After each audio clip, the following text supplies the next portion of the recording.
नहीं, बिहार में कोई कंट्रोवर्सी है नहीं। वोटर तो वही होंगे ना जो भारत के नागरिक होंगे। और भारत के नागरिक, मान लीजिए कि किसी जगह पर, किसी विधानसभा में, जो हमने अपने झारखंड के चुनाव में देखा, और जिसको माननीय राहुल गांधी जी भी कहते हैं, मतलब हम माननीय राहुल गांधी जी के इस बात से सहमत हैं, और मुझे लगता है कि चुनाव आयोग ने राहुल गांधी जी से ही सीख कर ये काम स्टार्ट किया होगा। उनका ये कहना है कि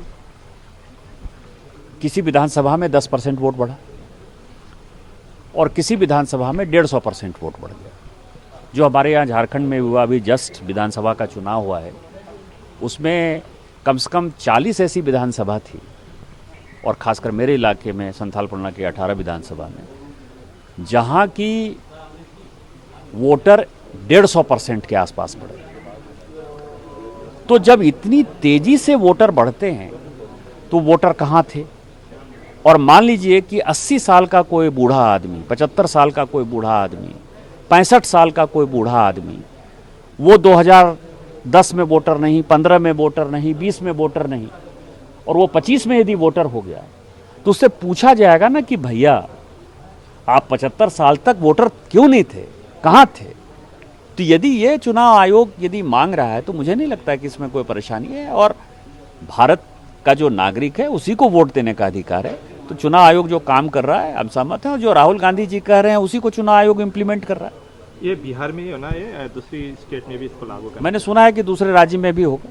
अभी जैसे झारखंड में इलेक्शन नहीं है, लेकिन झारखंड में शायद इसके बाद इसकी ड्राइव स्टार्ट हो।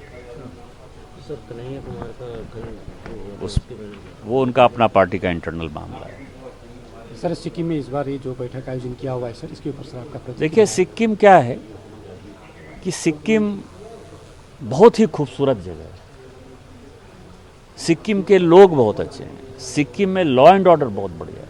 कहा जाता है कि सिक्किम के लोग जो है अपने घरों में आज भी ताला चाबी नहीं लगाते हैं, और नेचर अपने आप में इतना खूबसूरत है कि दुनिया में बहुत कम ऐसी जगह है जहाँ की नेचर मिलता है। तो इन सारे चीज़ों के लिए हम सभी चिंतित हैं, पूरी पार्लियामेंट, पूरे देश चिंतित है, और खासकर मोदी जी चिंतित हैं। आप देख ही रहे हैं कि जिस तरह का रेल लाइन आ रहा है सिलीगुड़ी से यहाँ, तो 1 घंटे में जो है आप सिक्किम पहुँच जाएंगे।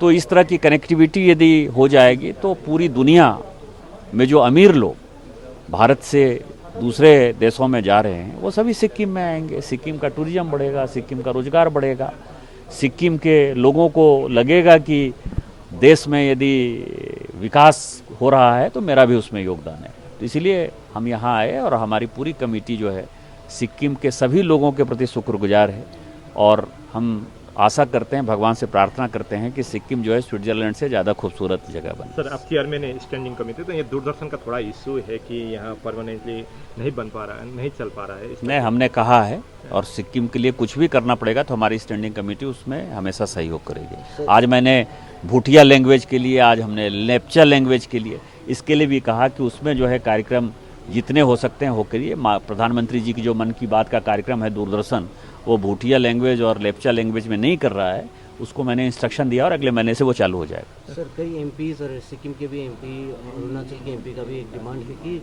दलाई लामा को भारत रत्न के लिए, ये बात पर आपकी क्या टिप्पणी है? दलाई लामा को भारत रत्न मिलना चाहिए सर? ये बड़ा ही चीज़ें हैं। मैं दलाई लामा जो है हम लोगों के सम्मानित हैं, और आपको मैं बताऊं कि पिछले 66 साल से भारत के लोगों ने जो है उनको हमेशा सम्मान दिया, और मेरे लिए तो दलाई लामा इसलिए बहुत महत्वपूर्ण है कि मैं जिस गांव का हूँ, मेरा गांव जो है विक्रमशिला है।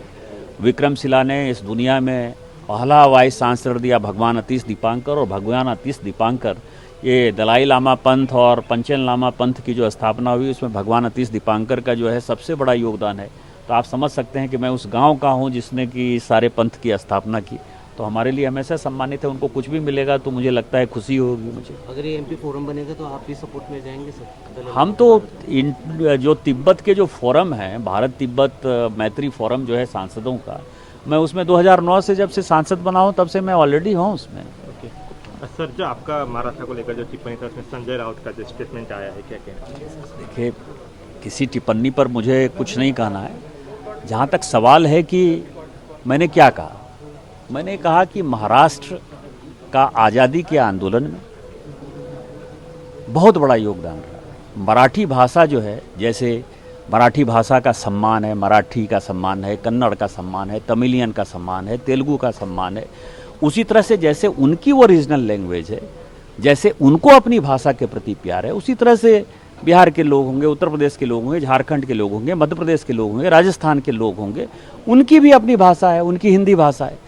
तो किसी भाषा के आधार पर यदि ये लुम्पेन एलिमेंट ठाकरे परिवार जो है यदि मारपीट करता है तो हमारे बर्दाश्त के बाहर है। दूसरी बात मैंने कही जिसको कि बड़ा तोड़ मरोड़ कर पेश किया गया कि महाराष्ट्र का इस देश के इकोनॉमी में बड़ा योगदान है, उससे कोई डिनाई नहीं करता। हमारी बातों को जो है गलत ढंग से लोगों ने समझा, लेकिन हम ये कह रहे हैं कि मुंबई जो है या महाराष्ट्र जो टैक्स पे करता है उस टैक्स पेयर के मनी में हमारा भी योगदान है।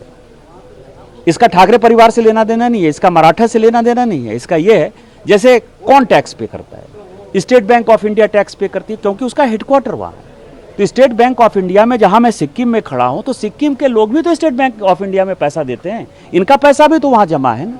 लेकिन उसका टैक्स का पैसा यदि मिलता है तो वो महाराष्ट्र के खाते में जाता है। LIC है, इतनी बड़ी इंश्योरेंस एजेंसी है, उसका हेडक्वार्टर कहाँ है। दूसरी बात यह है कि आप जो है गरीबों को मारपीट करते हो। वहाँ जो है मुकेश अंबानी साहब रहते हैं, मराठी तो बहुत कम बोलते हैं, हिम्मत है तो जरा उनके पास चले जाओ। माहिम में जो है सारे मुसलमान हैं, हिम्मत है तो तुम वहाँ चले जाओ। स्टेट बैंक ऑफ इंडिया का चेयरमैन मराठी नहीं बोलता है, वो तो आंध्र का है, तेलुगु बोलता है बेचारा, आप उसको जरा मारपीट करके देखो। LIC का जो चेयरमैन है वो नॉर्थ ईस्ट का है, भानु जरा उसको जरा मारपीट करके देखो।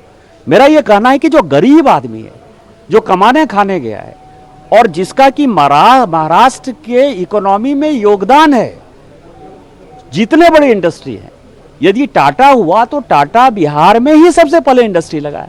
यही तो मैंने कहा, इसमें कौन सी बड़ी बात करी। और मेरा ये मानना है यदि इस तरह के, और मैं अपनी बात नहीं करता कारण मैं सांसद हूं, मुझे पता है कि मुझे क्या काम करना है, लेकिन यदि आप ठाकरे परिवार, राज ठाकरे और उद्धव ठाकरे को यदि लगता है कि डरा के धमका के राजस्थानी को, मध्य प्रदेश के लोगों को, उड़ीसा के लोगों के, बंगाल के लोगों को, पहले तमिलनाडु के खिलाफ आपको पता है कि माहौल बनाया, गुजरात के लोगों के खिलाफ माहौल बनाया, यदि ये माहौल बनाकर यदि आप राजनीति करना चाहोगे तो राजनीति नहीं होगी।